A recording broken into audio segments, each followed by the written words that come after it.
और जो सपने दिखाए थे विकास के, वो भी अधूरे हैं। जो इनका नैतिकता का बुलबुला था वो भी टूट गया।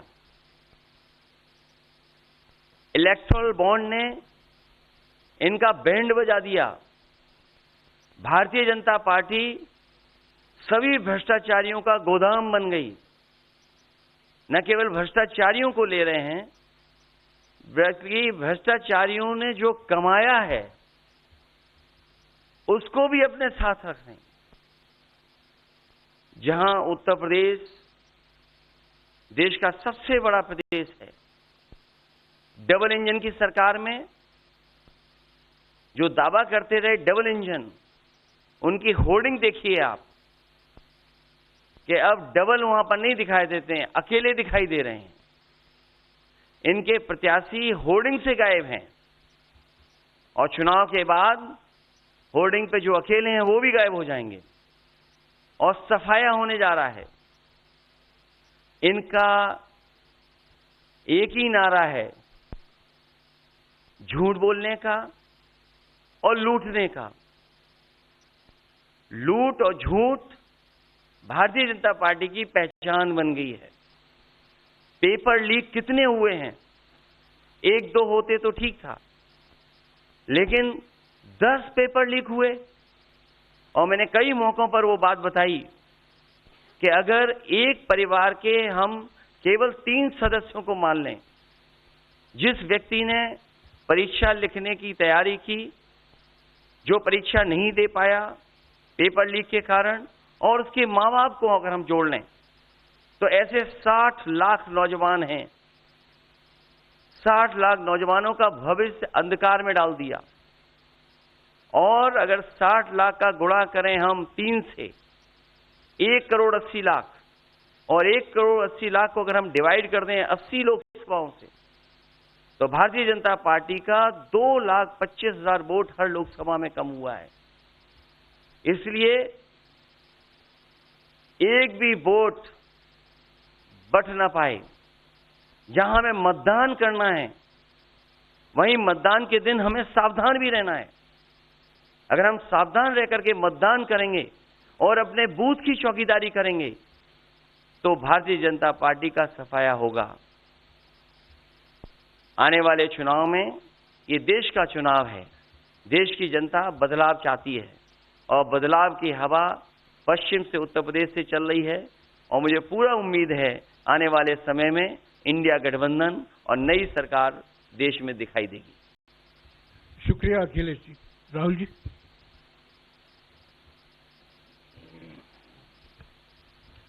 नमस्कार। रामनवमी की आप सबको, देश को बहुत बहुत शुभकामनाएं। ये चुनाव विचारधारा का चुनाव है। एक तरफ आरएसएस और बीजेपी जो संविधान है, लोकतांत्रिक सिस्टम है, उसको खत्म करने की कोशिश कर रही है, और दूसरी तरफ इंडिया गठबंधन कांग्रेस पार्टी संविधान को, लोकतंत्र को डिफेंड करने की कोशिश कर रही है, उसकी रक्षा कर रही है। चुनाव में 2-3 बड़े मुद्दे हैं। सबसे बड़ा बेरोजगारी, दूसरे नंबर पर महंगाई, भागीदारी। मगर बीजेपी 24 घंटा डिस्ट्रैक्शन करने में लगी रहती है। कभी प्रधानमंत्री समुद्र के नीचे चले जाते हैं, कभी आसमान में सी प्लेन पे चले जाते हैं, मगर जो मुद्दे हैं उनके बारे में ना प्रधानमंत्री ना बीजेपी बात करती है। कुछ दिन पहले प्रधानमंत्री ने ANI को बहुत लंबा इंटरव्यू दिया। स्क्रिप्टेड था, मगर फ्लॉप शो था। प्रधानमंत्री जी ने उसमें इलेक्टोरल बॉन्ड्स समझाने की कोशिश की प्रधानमंत्री जी कहते हैं कि इलेक्टोरल बॉन्ड्स का सिस्टम ट्रांसपेरेंसी के लिए लाया गया, राजनीति को साफ करने के लिए लाया गया। अगर ये सच है तो उस सिस्टम को सुप्रीम कोर्ट ने रद्द क्यों किया? और दूसरी बात, अगर आप ट्रांसपेरेंसी लाना चाहते थे तो जिन लोगों ने आपको पैसा दिया, बीजेपी को पैसा दिया, हजारों करोड़ रुपए दिए, उनका नाम आपने क्यों छुपाया था? और जिन तारीखों पे उन्होंने आपको पैसा दिया उसको आपने क्यों छुपाया था? पता लगता है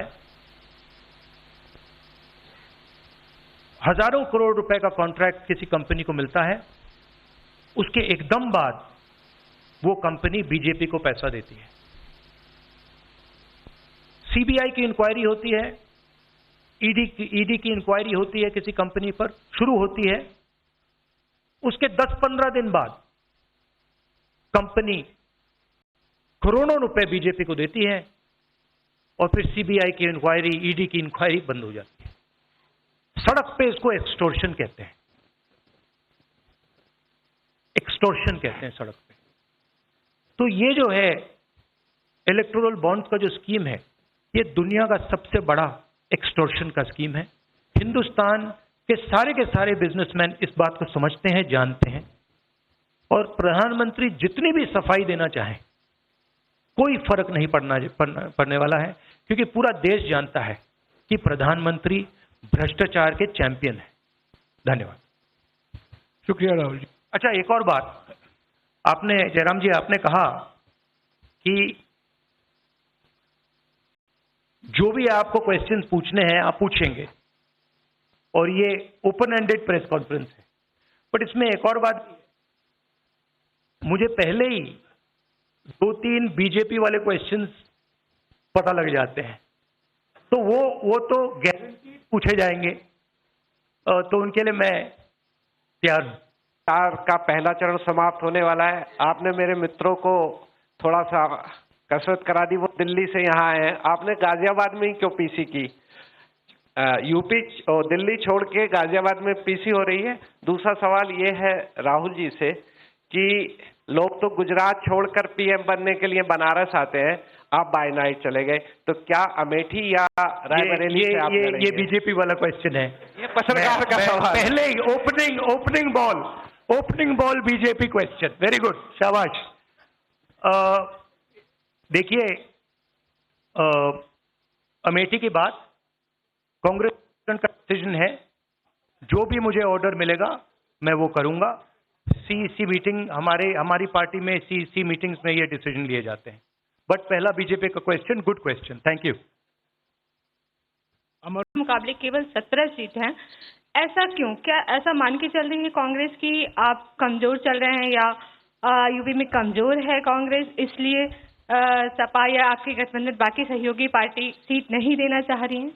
नहीं, हमने डिसीजन लिया है कि इंडिया गठबंधन चुनाव लड़ेगा और हमने सीट शेयरिंग की है और ओपन माइंडेड तरीके से, दिल खोल के हमने सीट शेयरिंग की है।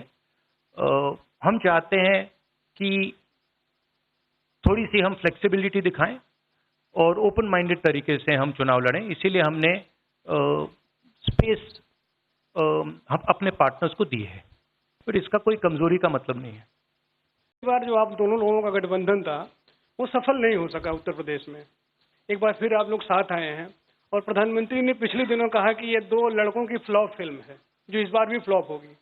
तो आगे आप क्या उम्मीद कर रहे हैं इस गठबंधन से? उत्तर प्रदेश में कितनी सफलता मिलेगी और कितनी सीटों की उम्मीद है इस बार आप लोगों को? देखिए, मैं सीट्स का प्रेडिक्शन तो नहीं करता हूं, जनरल बात कह सकता हूं कि बीजेपी को मुझे लग रहा था 15-20 दिन पहले कि 180 से 180 तक जाएंगे, अब मुझे लग रहा है 150 तक जाएंगे। हर स्टेट में हमें रिपोर्ट मिल रही है कि हमारा चुनाव इंप्रूव कर रहा है और अंडर करंट है। जहां तक गठबंधन की बात है, यूपी गठबंधन की बात है, बड़ा पावरफुल गठबंधन है और बहुत अच्छा परफॉर्मेंस होगा हमारा उत्तर प्रदेश में। स्वागत है। मेरा प्रश्न यह है कि उत्तर प्रदेश में एनडीए गठबंधन रोकने के लिए आपकी क्या रणनीति है? सॉरी, क्या?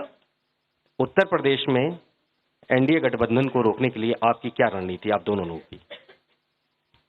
उत्तर प्रदेश में नेशनल लेवल पे मैं आपको हमारा फाउंडेशन बता देता हूं और वही आइडियाज हम उत्तर प्रदेश में भी चलाएंगे। देखिए, पिछले 10 सालों में नरेंद्र मोदी जी ने नोटबंदी करके, गलत जीएसटी लागू करके और जो बड़े बड़े अरबपति हैं, अदानी जी हैं, उनका पूरा सपोर्ट करके जो रोजगार पैदा करने का सिस्टम था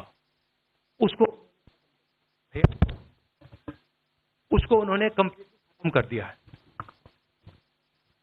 तो सबसे पहला काम जो रोजगार हिंदुस्तान के युवाओं को मिलना चाहिए उसको एक बार फिर स्ट्रेंथन करने का है। उसके लिए हमने अपने मैनिफेस्टो में 2-3 आइडियाज दिए हैं। एक आइडिया रेवोल्यूशनरी आइडिया है, राइट टू अप्रेंटिसशिप। तो जो अमीर घर के बच्चे होते हैं वो अप्रेंटिसशिप करते हैं, ट्रेनिंग मिलती है, पेड ट्रेनिंग होती है।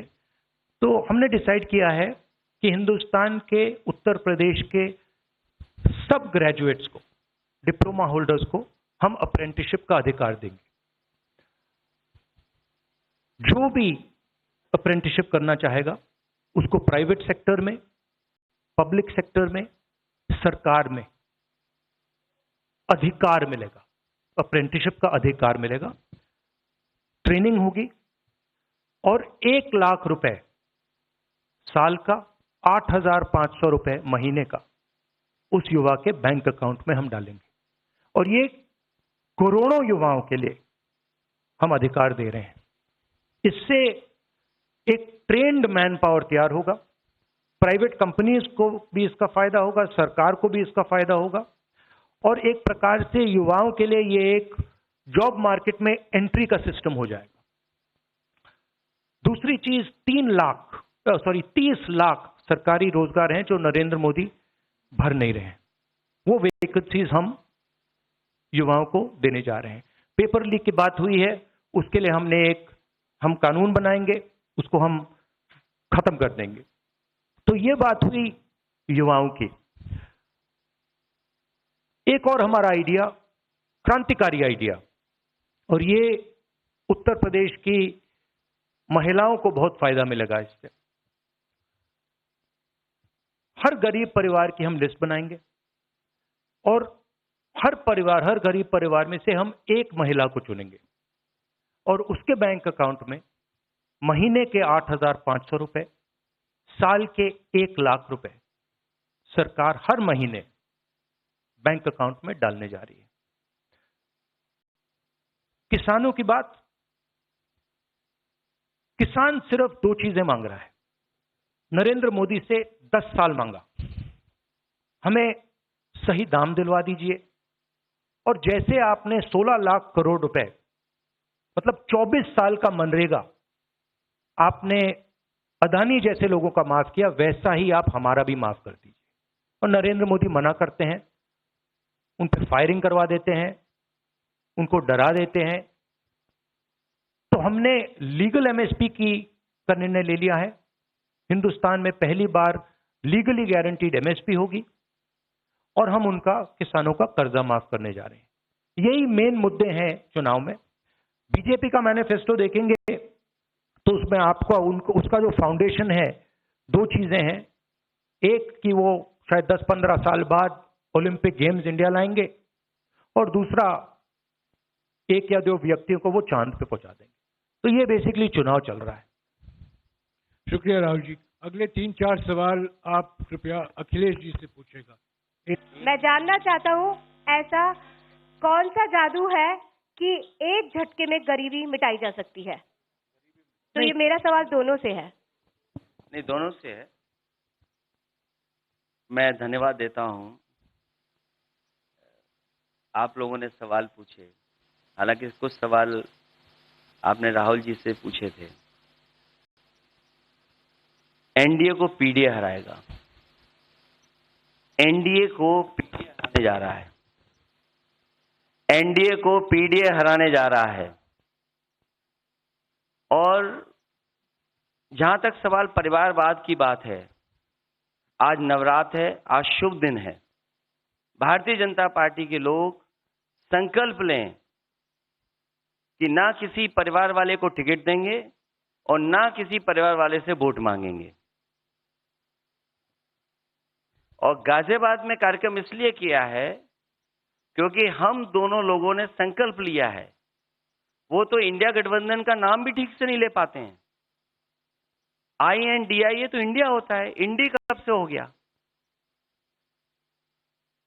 यहां से सफाया होगा गाजीपुर तक। जो 14 में आए थे वो 24 में चले जाएंगे। और यूपी वाले स्वागत भी अच्छा करते हैं। और इस बार तो ढोल नगाड़ा और सब कुछ की तैयारी है। इस बार विदाई भी बहुत शानदार होने जा रही है। टाइम्स नाउ भारत, रंजीता, अखिलेश जी से। तो आपने जो गरीबी को एक झटके में मिटाने की बात की, देखिए ये कोई नहीं कह रहा है कि गरीबी को एक झटके में मिटाया जाएगा। हम ये कह रहे हैं कि गरीबी को गहरी चोट पहुंचाई जा सकती है और तरीके मैंने आपको बताए हैं। नरेंद्र मोदी जी ने पूरा का पूरा फोकस 22 लोगों पे किया है, 22-25 लोगों पे किया है। आज की सच्चाई है कि 22 लोगों के पास उतना धन है जितना 70 करोड़ लोगों के पास है। गरीबी का यह भी कारण है कि नरेंद्र मोदी जी ने सारा का सारा धन कॉन्सेंट्रेट कर दिया है, 20-25 लोगों को पकड़ा दिया है। मैं जाति जनगणना की बात कर रहा हूं और मैंने ये बात बहुत बार उठाई है। भागीदारी की बात होती है। हिंदुस्तान के किसी भी इंस्टीट्यूशन में आपको ना पिछड़े वर्ग के लोग मिलेंगे, ना दलित मिलेंगे, ना आदिवासी मिलेंगे, ना गरीब जनरल कास्ट के लोग मिलेंगे। मैंने मीडिया के बारे में बात उठाई। मीडिया में आपको बड़े बड़े एंकर्स दिखते हैं। आपको मीडिया की कंपनीज के मालिक की लिस्ट निकालिए, आपको दिख जाएगा कि उधर ना एक पिछड़ा मिलेगा, ना एक दलित मिलेगा, ना एक आदिवासी मिलेगा।